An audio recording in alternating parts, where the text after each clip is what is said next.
সায়ন্তনের আসল পর্দা ফাঁস করবে উজি। সম্পূর্ণ জানতে হলে দেখতে থাকো।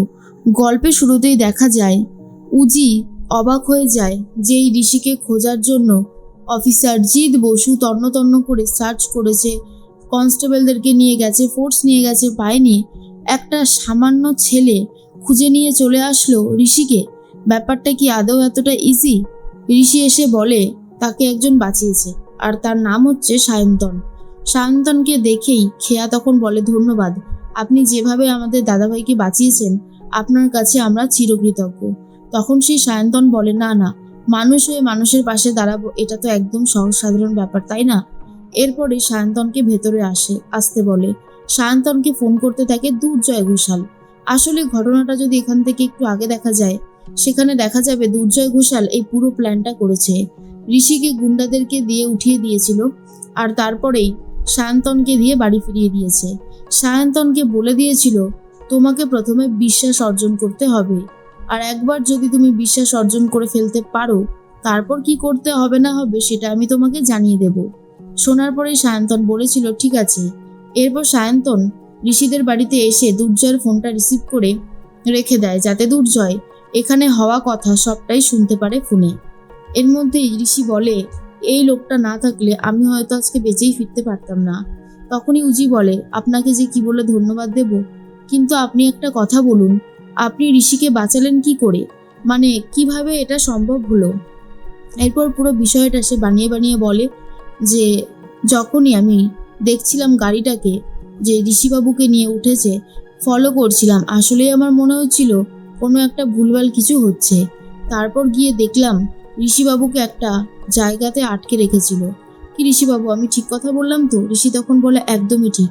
কিন্তু উজির সন্দেহ এখানে আরো বাড়ে আর বলে, এইরকম ভাবে সবকিছু হচ্ছে, ব্যাপারটা মোটেও আমার সুবিধের লাগছে না। দুর্জয় পুরোটা ফোনে শুনতে থাকে আর বলে, এ ছেলে তো দারুণ অ্যাক্টিং করছে, ভাবতেই পারিনি এত ভালো অ্যাক্টিং করবে। যাই হোক, এখন শুধু দেখার অপেক্ষা কতদূর কি হতে চলেছে।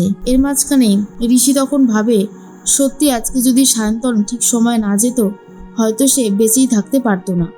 তারপরেই সায়ন্তন বলে, আচ্ছা, উজিকে বলে, আপনি আমাকে এত বেশি জিজ্ঞাসা করছেন আমি কি ঋষিবাবুকে বাঁচিয়ে কোনো ভুল কিছু করলাম?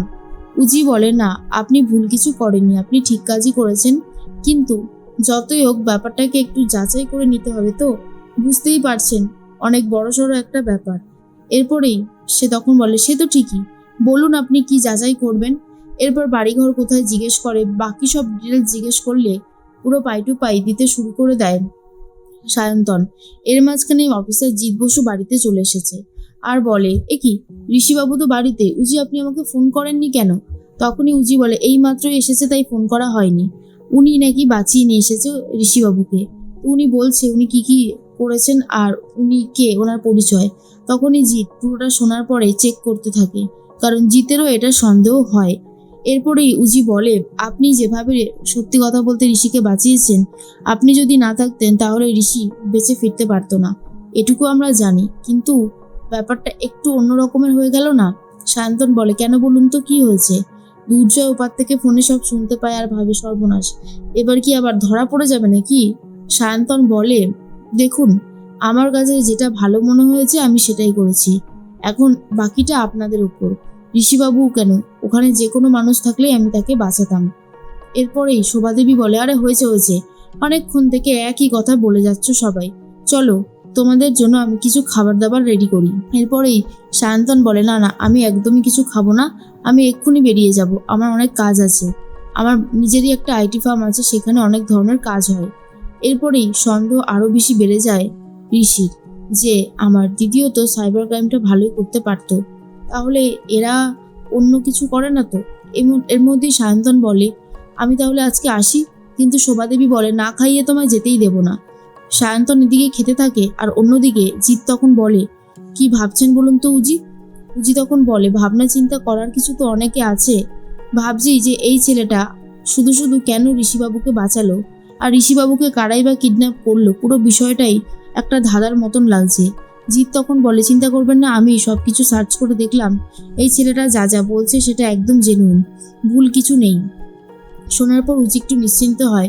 ঋষি তখন বলে, বলেছিলাম না, তুমি শুধু শুধু টেনশন করো উজি, আমাকে নিয়ে টেনশন করার মতন একদমই কিছু হয়নি। তখন উজি ভালো করে জানে সে কোনটা নিয়ে টেনশন করবে আর কোনটা নিয়ে টেনশন করবে না। তখন একটা কথাই বারবার করে জিৎ বসুকে জিজ্ঞেস করছিল, স্যার কেন জানি না মনে হচ্ছে এই ছেলেটায় কোনো একটা গন্ডগোল আছে। এই যে ছেলেটা বললো না যে গাড়িতে করে নিয়ে যাচ্ছিল, তখন দেখেছে অনেকটা সময় ফলো করছিল, তাহলে এই ছেলেটা যখন যাচ্ছিল ওদের এতগুলো চোখ এই ছেলেটাকে দেখতেই পেলো না? ব্যাপারটা কেমন একটু বোকা বোকা টাইপের হয়ে গেল না? তখনই জিৎ বসু বলে, কিন্তু যেই ডিটেলসগুলো দিয়েছে সেই ডিটেলসগুলো একদম ঠিকঠাক, ভালো করে আরেকবার চেক করে নেব দরকার পড়লে। কিন্তু সমস্যাটা হচ্ছে যে এই ছেলেটা যে কে সেটাই খুঁজে বার করতে হবে। এর মধ্যেই খেয়া নাম্বার রেখে দেয় ছেলেটার আর বলে, অনেক অনেক ধন্যবাদ নাম্বার দেওয়ার জন্য। সত্যি আপনি যদি না থাকতেন দাদাভাইকে আজকে বাঁচানো যেত না। কিন্তু উজির এখানেই সন্দেহ হয় আর ঠিক করে এই ছেলেটার সমস্ত ঠিকুজি কুষ্টি বার করবে।